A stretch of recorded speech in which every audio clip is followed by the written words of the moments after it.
Greetings, citizens of San Futuro. I am Ken Duque, and I'm joined by my co-host, Jeremy Growing Boy Jones, Heyo. and Matt the Pope of No Hope Jowett. Hey. You like that? Welcome to the Plewdcast, where we dig through the back issues and debate whether they're worth your precious time.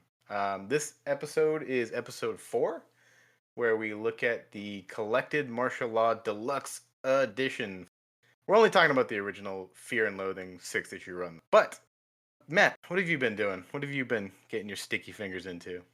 I've been playing Cyberpunk 2077 since release, despite its buggy nature. I've been having fun with it.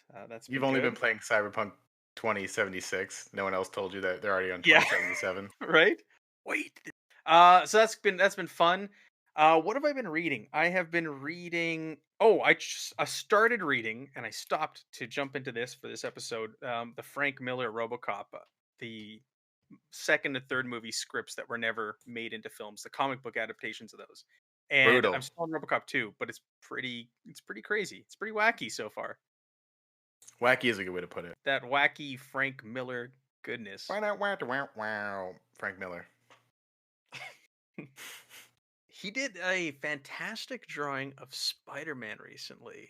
I had on Instagram. Did you see that? I think they showed on an episode of Cartoonist Kayfabe recently. It was a really good picture of Spider-Man. It blew me away because Frank Miller's art is not what it used to be. But this Spider-Man he did was killer. Dude, how can those guys put out like 8 videos a day? It's insane. Well, they must just be chained to their desks, just waiting for Amazon packages to like open up and show on TV or show on YouTube. No. They sit there. They'll probably do like a whole bunch in a day. They pre-record all of it. Honestly, they're a blast. And like every time their shit pops up on my YouTube, I'm like, yeah, I'll definitely watch this. For sure, it's all pre-recorded because Richard Corbin just passed away a few days ago or last week. And those guys are huge Richard Corbin marks. So they would have said something because they've showcased so many of his works on there. Sure. Yeah. And also R.I.P. Richard Corbin. Great horror sci-fi artist. Yeah. Real bummer. But the guy was old, so thanks for all the fish, Richard Corbin. Yes, thanks for all the fish, Richard Corbin. Anything else, Matt? Doing anything else fun? Any holiday craziness for you? No, not really. Just kind of getting there. The wife and I, we did all that shopping earlier because we thought everything would be on lockdown, so we got it done last month. So we're good. It's just waiting now. Just waiting for the fat man to come down the chimney. That's right. Ho ho ho! Tell Sandy what you want for Christmas, baby. Back years and years and years ago, I used to watch a channel out of Detroit a whole lot, and they had an ad there with an African American Santa Claus on it, and he hit the line he was tell Santa what you want for Christmas, baby. And my wife and I would crack up every time we saw that commercial, and we've just kind of remembered it. It's like 15 years ago. Is it an end to systemic racism, baby? It was for a barbershop or hair salon. It was like one of those really cheap, low budge local commercials too. Like it was well done. We quote that many, many years later. It's stuck with us. It's a bedroom favorite. Yes, that's right. You cycle through all the different ones. You're like, hey, I'm a fisherman. Are you a sexy fish? And she's like, I don't want to do that one tonight. And you're like, what about if I was Santa Claus? And she's like, we can try it. We haven't done that in a while. Jerry, what have you been up to? Ooh, I've also been doing the cyberpunking. I've been failing miserably, going through the stupid hoops that it takes to try and get a PS5. And I reread the old Ostrander Deadshot series. Kind of had fun with that. So I kind of consistently go back and will read some string or something from him from time to time. I remember you saying that. We should definitely do one of his runs. I'd be totally into that. Perhaps Jeremy's next pick. Ooh, that's not a bad idea. I'll look into that. That or the Daughter of Galactus or whatever by Tamaki there. And come on. Oh, we talking about Starfire? Oh no! It's like, oh yeah, maybe it is Starfire. Who's the one with like the goth teenage daughter? I am not Starfire. I'm not Starfire. Did you see she's announced as the new writer for Batman, the comic book now too? I'm not shitting you. Jillian Tamaki's sister. I can't believe I don't remember her name. Mariko Tamaki. Yes, Mariko, new writer on Batman, the comic book as well. That would be interesting because that's very weird. I don't see that. That's like saying like who would be a funny singer to sing this song, and you like sort of. Did you guys ever play that game where you're like, oh, it'd be funny to hear Frank Sinatra like rap a Biggie Small song? Oh yeah, I mean that used to be like how I entertained myself in college down in Mississippi. Is I would go to the local country bar and I would sing, "Ring of Fire" in an Arnold Schwarzenegger voice. I love that idea, and I would love to hear you do a full rendition. I don't know that I want to do that while I'm being recorded. At least not sober. Why does your shame ruin all the fun? It's not just my shame that ruins my fun. It's everyone else's shame. Yeah, I'm looking at you, Matt. It's like they're trying to piss off the fan base at this point. It does seem like that, but I think maybe they're also just trying to give a shot in the arm, new blood into the comics, because I think they must be thinking like, well, nothing's worked. You know what I mean? So you might as well try something a little crazy. What? It's not like they're replacing everybody that's like a a bullpen writer with indie writers. And I can't even say she's an indie writer. She's written a huge some huge hits. Yeah, but she's doing Detective Comics. They've announced all new creative teams on all the books. I don't know if you guys have read about Bendis's run on Superman. Apparently, it's like atrocious. It's like the worst thing to happen to Superman in years. So he's been yanked off of it. And he's now going to be writing JLA. So yeah, they announced them all this week. I didn't keep up with everything that everybody's doing, but those were the two big ones that I read about. I have not been hacking the mainframe or cyberpunking. I do not own a video game system to play them, and I am too busy to play those awesome looking games. I did read the first few issues of their Trauma Doc comic. It was okay. I like the first issue a lot. The second and third weren't as good. We're too busy playing the game, and we don't have to read the comics. It's very funny because as we're talking and recording, I have the Discord up, and all I can see is a GIF of over and over MacGruber shooting Uzis like in a loop, and it's killing me because it's I gotta stop looking at it. And then Matt just posted a Superman picture that's pretty cool. So that's an alternate cover for the upcoming new series, and I saw this image yesterday, and I want to share it with you guys as well. I like it, but it's also kind of I really dig it. creepy. But it's not. It's like wholesome. It's like Norman Rockwell wholesome, but it's also kind of weird and creepy at the same time. Can I get on a tangent about Norman Rockwell? Sure. Okay. I respect the shit out of him as an artist and an illustrator because that man was an amazing, talented workhorse. But the perception of the fake America, like the nostalgic fake America that he painted, makes me so mad. I don't know. I've never bought into it. And maybe that's why I read so many comics about superheroes that show them beating up people and saying how superheroes are bad. Why does he infuriate you so much with his art and what it did? It's his Americana, true Americana. That's not what families are like. That's not what people are like. Like those scenes weren't even real back then. You know what I mean? It's just these fake image that Americans show themselves and are like, well, yeah, that's what it's really like, and then they go home and beat their wife. I never dug it. I never bought into it. Wow. I'm not saying everybody beats their wife, but it's hard to look at those images and for me not to sort of get jaded, like it angsty about it. I can appreciate it. It's kind of similar to the whole Christmas hype machine that kind of comes up. There's like the saccharine image of what Christmas is supposed to be, and you're exhausted after a week of work, and you're like, my household isn't that, and apparently it's supposed to be. So I've somehow failed. It's like watching like Home Alone and being like, oh, poor Kevin, and then getting older and being like, Kevin, you live in a fucking awesome huge mansion with a family that loves you. Stop crying. Like, stop complaining. You vicious little bastard. I kind of want to rewatch that. I think my son's 6, and he saw something about it, and he wants to watch it. I was like, hell yeah, we're doing that. But yeah, I haven't done anything hobby related. I've been too busy drawing and working. I just started. I think we've talked about. I started my apprenticeship as an electrician, so I'm moonlighting while also doing art. But I did just reread Bloodstone by Carl Edward Wagner, which is like a sword and sorcery book. It's pretty good. Top of the pops. I'm googling it now. I don't read real. Yeah, I'm doing the same. Oh man, if you guys haven't read him, he died early, and he was a big sci-fi science fiction editor. This looks like badass sword and sorcery. It's a step above. There's a lot of pastiches and a lot of like, kind of Conan ripoffs, but he's up there with like Elric as far as like cool anti-heroes. Oh yeah. Yeah, his name is Kane, Kane, but he's very clearly modeled after. He's an immortal warrior who is left-handed, so he's clearly based off of like Cain and Abel. It's really cool.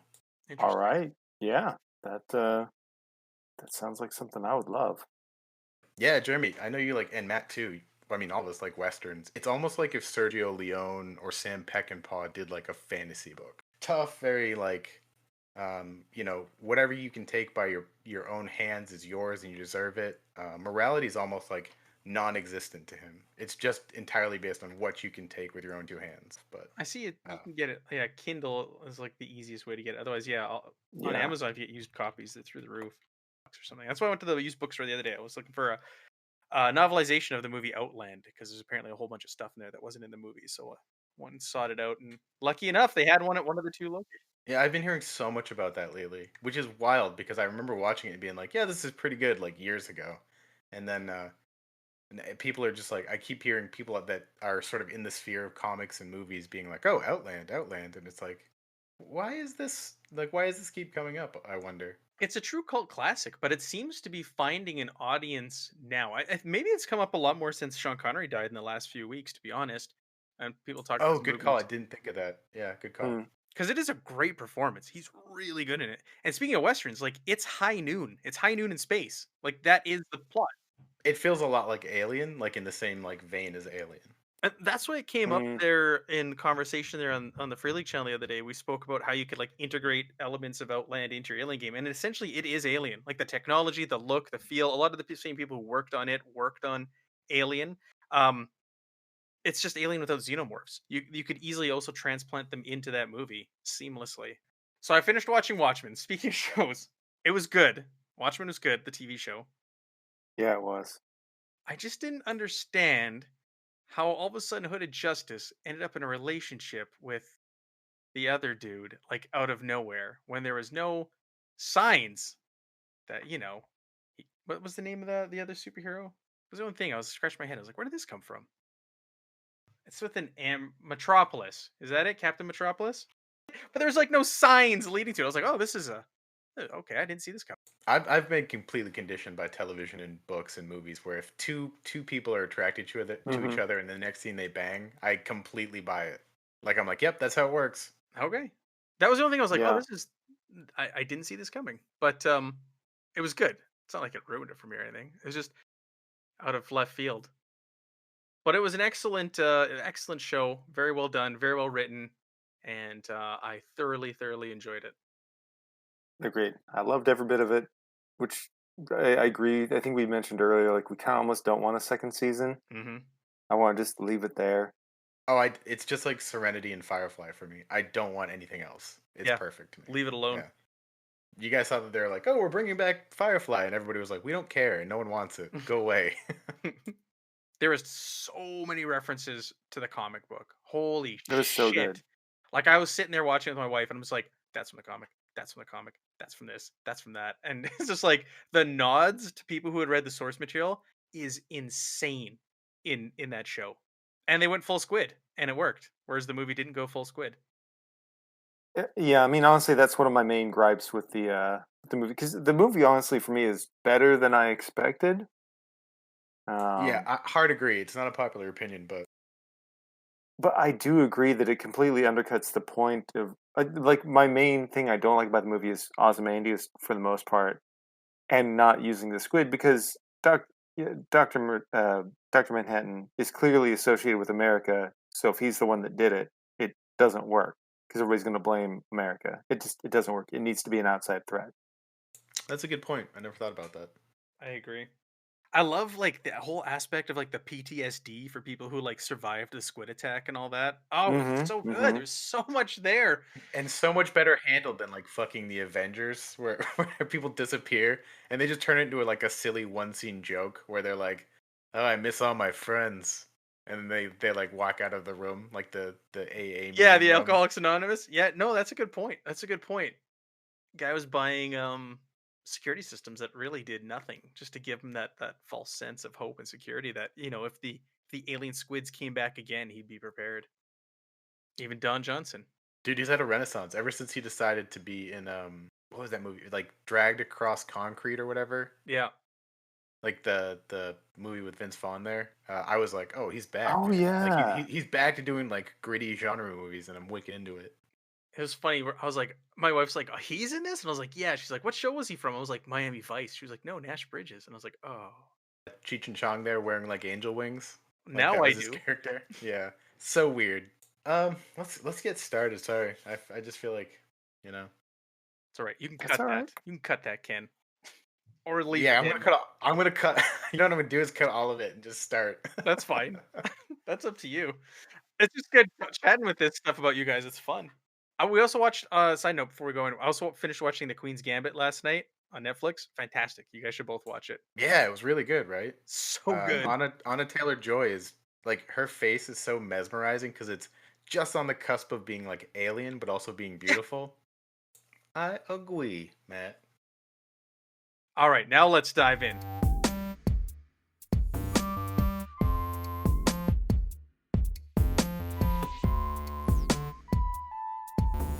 Marshal Law Deluxe Edition. And we're just doing the first original Fear and Loathing 6 issues. It's clearly by a dude that does not care for the traditional costumed hero. They're definitely like there's very much like a hatred for false idols. Yeah, it's a Pat Mills and Kevin O'Neill joint. Me and Matt and Jeremy talked about this earlier. He was originally put out by Epic Comics, which is an imprint of Marvel, in 1987 as a 6-issue series, which this is the first one we're talking about. And it was followed by Marshal Law Takes Manhattan, where they like lampoon almost all of the Marvel characters. After 4 years, they took Marshal Law to Apocalypse Comics, which was like a very short. It only lasted about 1 year, I think. Creator-owned company. Then to Dark Horse. Then back over to Epic Comics, where he goes full AVP on Clive Barker's Pinhead. And then 2013, DC decides to put out Marshal Law Deluxe Edition, which we are looking at right now. They've said in the past DC would have never touched them with the prior management that was there. And it was Jim Lee, of all people, who reached out and said, hey, we'd be interested in publishing your Marshal Law character. 1 second, I gotta turn off my fan. It's like making this crazy like insect noise and it's freaking me out. False alarm, it was a giant insect. No, I'm kidding. It was really just my fan. It's like, really? No. Yeah, it's a giant cockroach in the corner of my room. He's also playing Cyberpunk 2077. Ask him what build he's using. Yeah, so Pat Mills and Kevin O'Neill. They're the duo that created so we'll just jump right into the background. They're the guys that created the standout Nemesis the Warlock, which was like a badass mind-bending science fantasy book for 2000 AD. He's like a lizard alien that like fights like a space tyrant named Torquemada, who's based off of like the Spanish Inquisition. But imagine the Spanish Inquisition over billions of worlds. You know what I mean? Okay. It's so fucking bonkers. He can like breathe fire, and he's like an alien that looks like a lizard, but he's a demon too. And they also did Slain, which I never really dug into. The body morphin barbarian Celtic guy. Did you guys read that? I did, because I was always a big fan of Coculain growing up, so that worked for me. No, I this was probably my first introduction to Pat Mills when I read this back in the early 2000s. You had read Dread, no? 2000 AD stuff, or no? Yeah, but wasn't that more Wagner than Pat Mills? No, well, I don't know. I think Pat Mills is credited as being like one of the main dudes. I know he's worked at 2000 AD for a really, really long time and was like, yes, part of developing Dread, which is obvious when you read this character too. Oh, for sure. Yeah, you see it. You completely see it. But it's like we said, when we'll get into this, it's almost it's a satire almost though of Judge Dredd as well, and superheroes in general. I think it's a revision. If I'm being honest, I think he was like, what was cool about Dredd, this and this, but you know what I didn't do is I didn't give him enough personality, and I think that's where Marshal Law is better than Dredd in a lot of ways. I just looked up. He's the founder of 2000 AD, and he had a part in the development of Judge Dredd. So yeah, it tracks. It makes sense. Judge Dredd, as over the top as it is restrained compared to this. Compared to Marshal Law and his character. Barely though, because like there's like outlawed sugar and there's fatties and there's like sky surfers and then there's the Clegg, which are like the lizard like mercenaries. All right. This has a lot of Mm-hmm. nipples and chains and like buttholes. You know what I mean? And Nuke like me slowly. crucified people. It's got tons of crucified people. Yeah, yeah. Do you want to give an overview of the story? Yes, in the most basic sense, I will. Martial Law lives in this world where there are superheroes created by this doctor, Doc Shock. They had this war in South America, and they have this thing called the Zone, which is like this Vietnam-like war. They jack up their soldiers and they make them superheroes. They give them all like superpowers, right? Because of this, they all come back from the war with like varying degrees of fucked up, uncontrollable powers and psychoses. And so now you have this world that also gets hit with a giant earthquake. And so you have this like Mega City 1 style city of warring gangs. And now we have this guy called Marshal Law, Joe Gilmore, who's basically Judge Dredd with PTSD, right? And he's got this bondage style costume with leather and barbed wire, and he's got like a leather gimp mask with a St. Peter's cross, like an upside down cross that creates like a really meh frowny face on him. An honest to goodness, like, and they talk about it in the comic, but you see the image of him, especially without context. Like I'd never heard of this comic before. When I first saw the image of him, without knowing he was martial law, I just assumed he was the over the top Nazi villain of the piece. So the 6 issues, the original one revolved around Marshall trying to unmask the Sleep Man, who's like a rapist serial killer.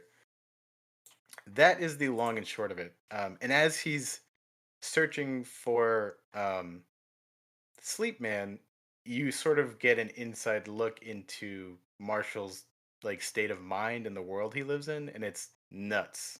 Yeah, it's a very like it's a really dark setting. It's really funny in a lot of spots, but it's a very unpleasant world. Yeah, it seems it's like the 80s on cocaine. If your cocaine took cocaine and then you snorted that cocaine, that's what you get. Pat Mills, or maybe it was Kevin O'Neill, was saying that the first martial law sketch he did, it wasn't even really. The idea wasn't to do this like Dread style character. It was to do like a Mad Max post apocalyptic character, which is why he has like the bondage Hmm. gear and all the crazy shit. But then they just stayed with that design in the destroyed San Futura thing. They pitched the idea of martial law being a superhero hunter, and then Archie Goodwin, I guess, was like, "Yeah, go for it." Yeah, and the other thing is like we kind of touched on this when you selected it that this came out in 87. So this came out a year after Dark Knight Returns and Watchmen, and it's another one of those deconstructing superhero books. And it's very similar to The Boys. Mm. Like you can tell the Boys borrowed heavily from this, but nobody talks about this character or this book. Um it's I very don't much think you're a gonna get a lot of people that are gonna be like, "I love the dude in leather bondage with like the gimp mask," even though I think he's fucking awesome. it's a hilarious book, but there's so much ode to modern comics that are popular right now to Hmm. this character. And I think that's why I had a bit of a harder time going back and I didn't enjoy it as much the second time as I did the first time because modern comics have taken this and now we've already seen it. Like when I read it, it was shocking. I was like, "Oh my Hmm. god, I've never read anything like this before. This is ridiculous." And I kept looking over my shoulders like, "Oh, I hope nobody looks at me reading this because it almost feels wrong reading this comic book." Kind of wish I had read this as a kid. I would have probably eaten it up. As it is now, I agree. It's kind of like, sometimes I try and explain comic books to somebody who's only recently been introduced to them with some of your movies and whatnot. And you're trying to talk about something that happened, like, oh, this was a big deal in like 1985. And you're like, no, but I already saw something like that in this other movie. Well, yeah, but it was a lot cooler back then, man. I didn't have the reaction that you had, man. This is still my favorite out of all of those. The Boys, Brat Pack. What else is sort of like a British deconstructionist comic? Authority also borrows heavily from this. I think this is still my favorite, but that's also because I really dig Kevin O'Neill. I like his stuff in League of Extraordinary Gentlemen, and I think his art's really cool. I do love League. His art, though, like even Frank Miller, as I discussed in the past, I've tried giving Dark Knight Returns to people to read, and they won't touch it when as soon as they see the art. I think his art can be off-putting, and maybe that, like to the general quote unquote public, because Mm. it's not like quote unquote normal comic book art, and maybe that has also affected its I popularity. have no interest in normal comic book Well, and people. Yeah. I'm not Like, saying well, none of us do because we read all this stuff and enjoy it. But I think maybe that may have contributed also to it also being a flying under the radar and not being like a huge commercial success. Because they touched on that in the interview I watched as well. They're like, we're making these books, we keep producing them, but especially the later ones, nobody sees it. Like we put it out, it has a huge print run, but nobody sees it or speaks about them. And that's why they're happy this I don't know, tome came out that collected all of them for the fans. Yeah, dude. I mean, it's also crazy because we talked about it. Pat Mills did 2008 D. He's like a huge name in British comics. He's been launching comics since like the 70s or 80s. He Mm-hmm. did, you know, Crisis, Toxic, and now he's got Space Warp, which is like that 2000 AD anthology thing on Comixology. And it's just fascinating how many anthologies this guy's produced. You know, like he's such a huge personality. He's like the British Stan Lee almost. Oh, totally. It's very prolific. Yeah, that's fair. Did you see that he coined his work as the Mills verse? You know, I can't blame him, but it is kind of funny. I wonder if someone said that or if he just was like, I'm gonna give my shit a name. It's the Mills verse.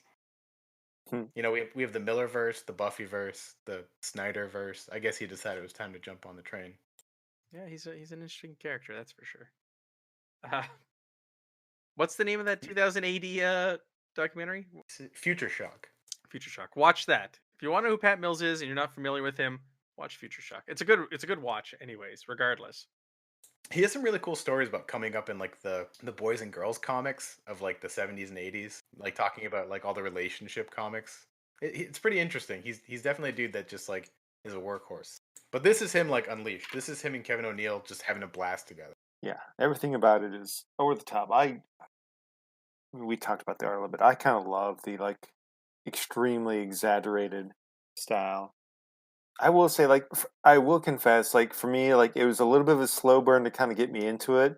But I think around issue 3, I was much more into it. And by the time this initial arc, 6 issue arc ends, I'm like, okay, I'm having a hell of a good time. Yeah, let's hop to the writing. And I agree with Jeremy. I was the same way. It's the first time I read it, and this time, the first two issues, it's kind of like it's all over the place. It's not reined in. There's no restraint. You're just jumping from scene to scene. You're jumping from the past to the present to other characters, and it's really hard. Like you have to stretch to kind of be like connect the dots. I found in issues 1 and 2, but yeah, once you hit issue 3, then we've got a cohesive story that you can follow. I don't know if I felt that. And that might just be because this is one of those things that's like tailor made for my interests. Like, uh, you know, I grew up listening to like the second and third generation bands that were influenced by like British punk and stuff like Cockspur and Exploited, and like then like No Effects and Choking Victim from the U.S. And like all of those themes of like the punk attitude are definitely in this book. There's a cool part where he says, you know, I'm a hero hunter. I hunt heroes, and I haven't found any yet. That like anti-authoritarianism. I dig it. I'm into it. Yeah, it's good. I mean, and there's a lot to like there. And for as exaggerated as things are, there's a lot of very relatable things. Like the whole weird aspect of like, okay, we're gonna pump up our soldiers and send them off to a horrible war, and then bring them back, and then we're gonna praise them and call them heroes, but we're also just gonna kind of ignore them and leave them in a crappy condition. Yeah, yeah, that's well, like you guys said, at first it starts off as very just silly. Like when the lady's running and she's like looking for help and she's like, "Help, help." And like, "Where's the Oh, and the police?" shadows there. Yeah, and the shadow's just like, "It's a secret." you like won't tell her. Or he's no, he's like, Uh call the police. I think I was just looking at it. He's like, this is call the authorities or something like that, Mm-hmm. and runs away. It literally says "Who knows" on his jacket, and he just takes off. Yeah. yeah, yeah, there's a lot of very funny like writing and like little funny Easter eggs throughout every panel. So like for me as a visual reader, every time I read it, I'm like looking at all these little things. You know what I mean? Yeah, Um, I got a ton of enjoyment. And like, so is that Pat Mills or is that O'Neill? It's got to be O'Neill who's adding all of that stuff in there when he's doing the art. yeah, well, and probably an ad mixture. Like maybe in the notes, you know, you might have Pat Mills saying, "Wouldn't it be funny if on the wall it says this or whatever." Mm-hmm. I think it's they're both working together and they work so they're lucky they found a person that they work with that creates something better than just if one of them had done it. You know what I mean? Yeah. And and that's so that writing. So that's part of the art, but it's also part of the writing, and that was like a highlight. I don't want to take away from the story and say like that's the best part of it, but it's so funny reading everything in the little No, I panel. think I think you're right. I think that's a strength. All those dozens of funny zippy one-liners, like the And, visual gags, like keep it zipped for Christ's sake, and like yeah, true heroes do it on their own. it, Um, Yeah. but even like I'm looking at a panel and there's a bunch of nuns on it with guns, and one of them just says "I'm gross" on the nun. I was like, that's funny. It made me laugh, even though it's stupid. Yeah. It's no, dumb. it's completely stupid, but it's also funny because it's almost it's like an Inception joke where it's like, yeah, of course it's dumb, but that's why it's funny, you know? Like Marshall Law is so deadly serious about everything. He's so depressed. Versus Judge Dredd, like he's a lot like Judge Dredd, but he has PTSD unlike Judge Dredd, and he's also very like emotional. Yeah, because they do a good job kind of like demonstrating the propaganda machine that kind of brings people into that and then turns them and then just kind of kicks them to the curb afterwards.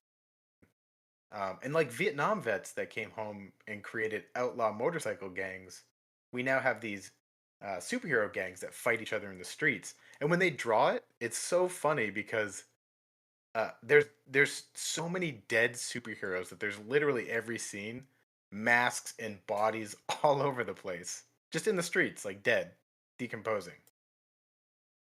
Yeah, all the little gangs fun. I think my favorite, what's that one guy, Suicida or something like that? Yeah, Suicida, he's hilarious. That guy's one of my Gangrene. favorites. Yeah. Yes, love him.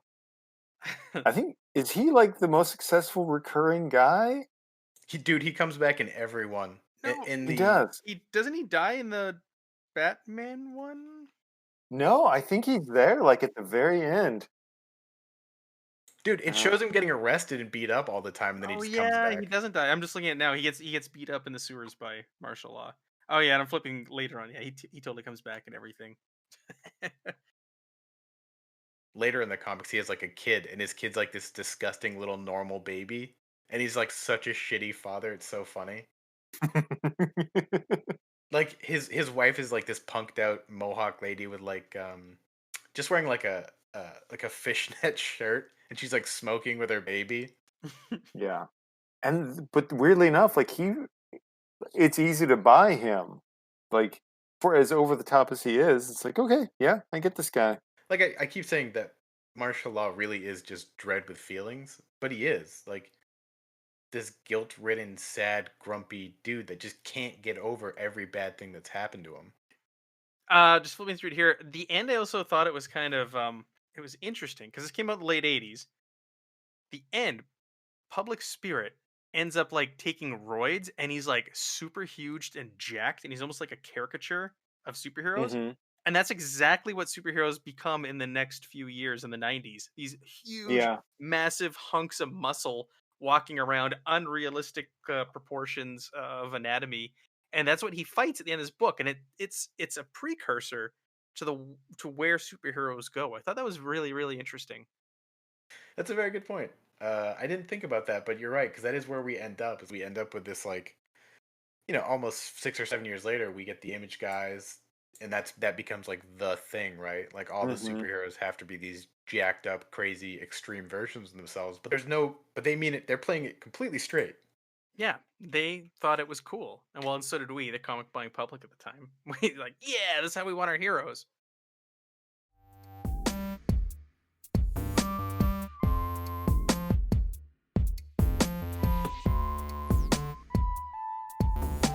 Should we jump to the visuals on this book? No way. Yeah, let's do that. The visuals are good. They suit the mood, the tone, the Mm-hmm. storytelling. They're very appropriate. But like I said, I think it could be off-putting for some people. I don't think it's for everyone. Yeah, I think you're right, and it's unfair of me to be like they're wrong and have bad taste, but I do believe that because Kevin O'Neill he's a slow artist, like he doesn't work on a lot, but what he puts out is so good. Actually, just jumping back real quick because we all play, no surprise here, we all play role playing games. You guys have all Mm-hmm. played or seen Underground, right? That '90s superhero comic or a superhero RPG. No, I haven't. No. All right, so give yourself another layer to this beautiful bondage cake. And Okay. look up Mayfair Games, their game Underground. It's like it's it's this. It takes so much from this comic. It's like a Vietnam War, like Vietnam on steroids, like war in South America. That creates superheroes, and then they all come back, and now you've got the Underground, which is this group of basically superheroes trying to fight the power and fight against each other. On the cover, it says it's Hmm. 2021 and the dream is dead. It had some kick-ass art too. It's got a bunch of comic artists in it. Oh, it says right here in Wikipedia, because Wikipedia has all the answers. Backstory for Underground borrowed heavily from Pat Mills, Marshal Law, and Alan Moore's version of Marvel Man, two of the earliest deconstructionist superhero comics of the 1980s. Marvel Man's fantastic. Also, if you guys haven't read it, I haven't. I've never even read that. Alan Moore's take No, I on it. haven't. It's basically Shazam as an Okay. adult, and it's really good Alan Moore writing. All right, so you guys want to talk about the visuals? Yeah, And, sorry. and Yes, you're saying, sorry, I'm like, I just took a huge swig of this energy drink, and like, it did not go, it did not go down well. It fought me the whole fucking time down my throat, and I feel like every time we start talking about this and do the podcast, like I'm totally relaxed and normal. I love talking about comics, but then my body begins to sweat. Like I feel like I'm being interrogated because I always feel like I'm defending myself. Not against you guys, but just to some phantom stranger that's listening to this. oh, don't worry. I've just learned not to care. Exactly. But visuals. So yeah, we touched on it. It's not going to be for your mainstream comic book audience. They are not going to want this. The people who are buying the Supermans and the Batmans and the whatever else, the See, Spider-Mans. I think they might still like it. There are still some very there's a sense of humor to Pat Mills' work, but also that dude can't help but create a fucking awesome like image sometimes. You know what I mean? Like a Yeah. 1-page spread or a 2-page spread, and his fights are really cool. Yeah. That's what I was want to hop in on earlier. I love the way the fights are laid out in this comic. It's a lot of fun. It's like very dynamic, and like you kind of have like the weird proportions on people sometimes. Like things are kind of extreme in a lot of things. I like his work. I think when it Mm-hmm. when it falls to the more abstracted stuff, I think that stuff, you're right, turns most traditional fans off. But I think it reminds me in some way of German expressionist linocuts from the 1930s. It's super, like you were saying, Jeremy. It's super expressive and distorted for very clear emotion, right? Like if Mm-hmm. someone's really sad, it's very dramatic and they're very sad. Like Kevin O'Neill does a good job with expressions and like body language. I also love like a lot of the costume design or just the general feel of stuff because like you kind of see a progression within the world. You see some of the images from however many years back it is before Public Spirit goes out to space, and you see kind of like this transition of like the very super patriotic sort of costumes, and then the evolution of what you're seeing in the the crappy landscape that is the current time of the comic.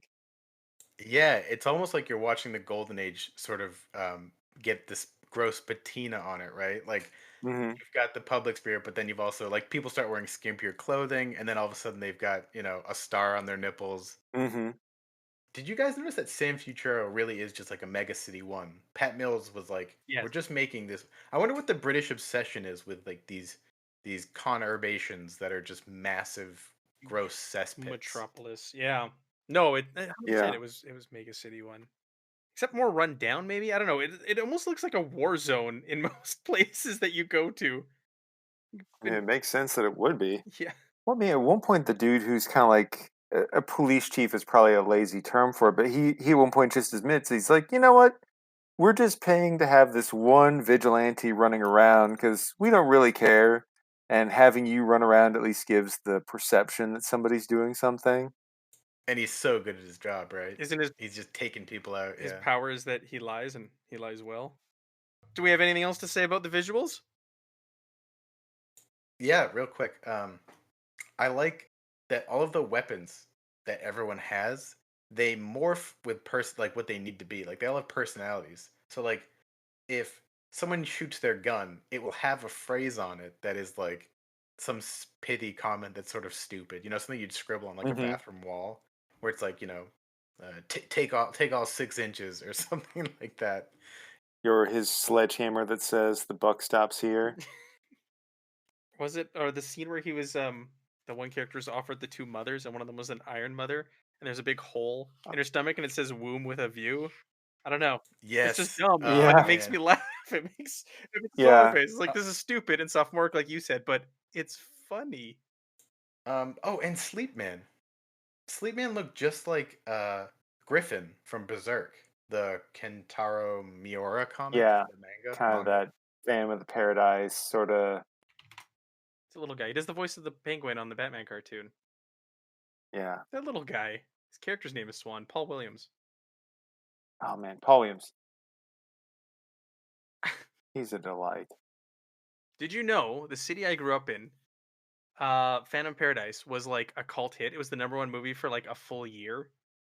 And like everywhere else it had left movie theaters and it was a huge flop, but in Winnipeg where I grew up, when it came out, it was like the number one movie for a full year. It was like a sellout. That's crazy. I wonder why that is. So it's huge where I grew up. I remember being like, I don't know, like 10 or something like that. My dad was like, "Well, we got to watch Phantom Paradise." I'm like, "What is this?" He's like, "It's a great movie. It's a great movie." And me being so confused at like 10 watching that movie. Do you think that in some way connects to to Canadian values? Why? What do you mean? It's not even all of Canada. It was just this one city. My hometown did the same thing, actually, but we did it with Darkman 2. Die Durant die? No, that was 3.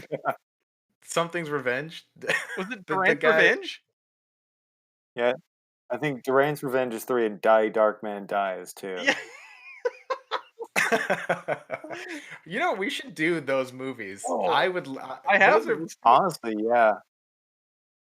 I would love to rewatch Darkman. Well, it was like a shot. It was supposed to be like a Batman movie, wasn't it? And then they were like, "We're not doing this." Like he didn't get the job. Shadow, and he couldn't get the rights to the Shadow. Die Darkman Die. That is the second one. Yeah, Return of Durant is the last one. I'd watch those in a heartbeat. Oh yeah. So yeah, in theaters, 6 years running, the most popular movie. 6 years, honestly? No, of course not. Darkman 2? Return of Durant? It's more like the Bible than a movie to my town. You know? It teaches you about life, guides you. I would say, "Mom, is this the right thing to do?" And she'd look at me and she'd point at her little leather wrist bracelet that says, "What would Darkman do?" WWDMD.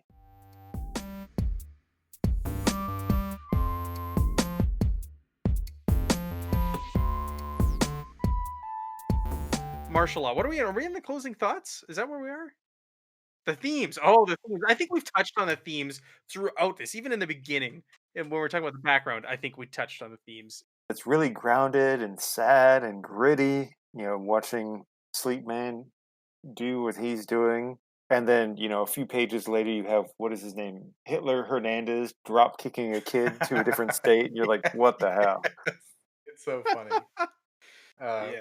Maybe that's what it is. They bounce between very serious and very silly so quickly, But it gels. Like it's not jarring. It still all feels like it fits. And I think that's kind of where some of the magic was for me. And man, I love the issues that come right after this initial run. Yeah. They are like they're really, really as much as I enjoyed the first arc, the one right after it, like you said, with the Avengers and the Punisher, it's really good. If it was written right after the last one, which was the late 80s, early 90s, the Punisher was one of the biggest characters, like Marvel and DC. Yeah, he had just gotten a movie. He got the Ramita run. You know what I mean? This guy was Punisher War Journal, Punisher. He had like 3 or 4 books going. Like he was the X-Men of that time. People could not get enough of the Punisher.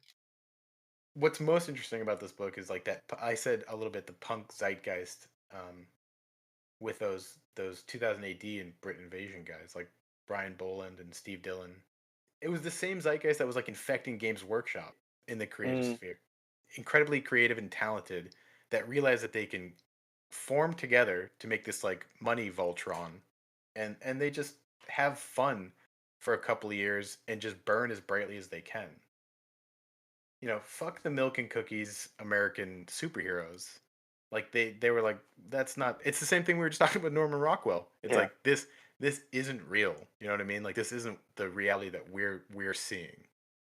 And I think I'm going to try and say it without being too spoilery, but I think it's even inviting the audience to kind of choose to not just take a couple of cookie cutter options. Like there's the whole, do you choose soft mother, golden age schlocky nonsense, or do you choose sharp mother or whatever it was called? Or there's a third option. You don't have to choose like your, blood and guts 90s super killer wave that's coming in. You don't have to choose golden age nonsense. There's kind of a new way to look at things, because when that choice is presented, he chooses the third option. He chooses martial law. And I think that shows that it's not that they don't like heroes, it's that they don't believe they exist fundamentally. Every time you scratch deep enough, you're going to come across something that's like not heroic about these guys. They're liars. Mm-hmm. It's all a farce. It's all marketing and advertising. Well, and the fact that clearly he doesn't really see himself as a hero either. Like there's a lot of Exactly. There's a lot of self-hate. self-hatred. Yeah. Mm-hmm. Do you think I'm like reading too into it? I think that's I think that's perfectly pretty good, of fair. I course. think there's a Yeah. lot of Yeah. self-hate, and I think he kind of is wanting to punish himself. Final thoughts? Would you recommend it? Would you skip it? I would absolutely recommend it. Specifically, I would get the deluxe edition on Comixology. Unless you want the physical, but good luck finding that. Yeah.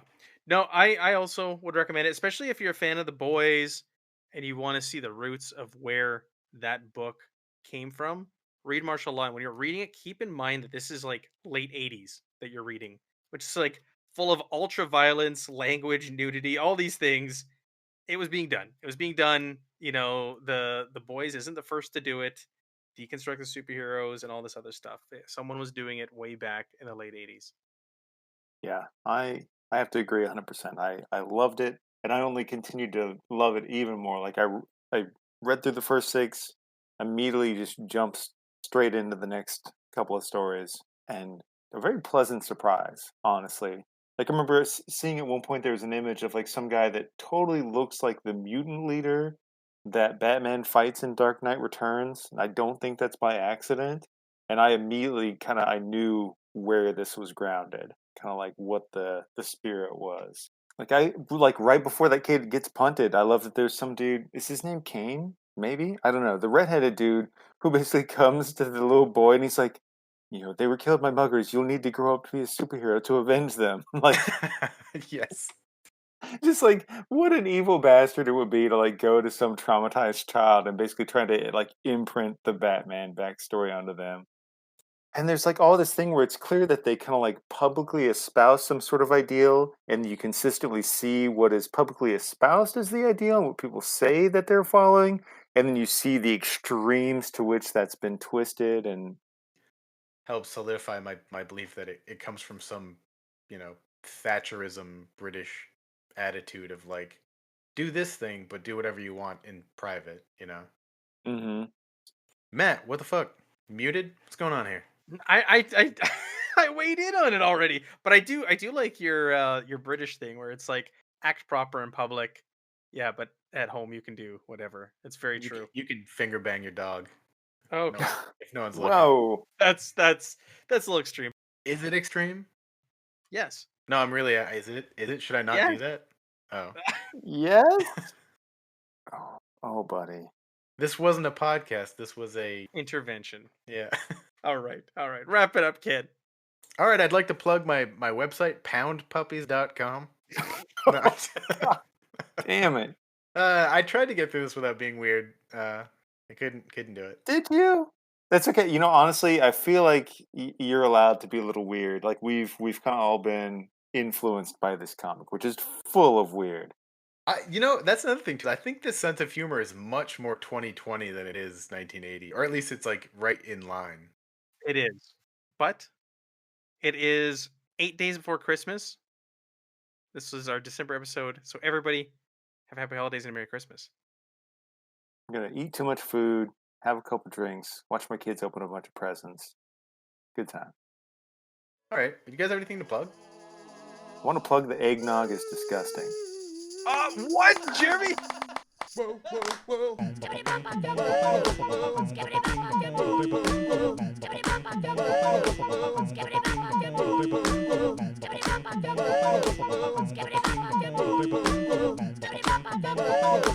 Skibidi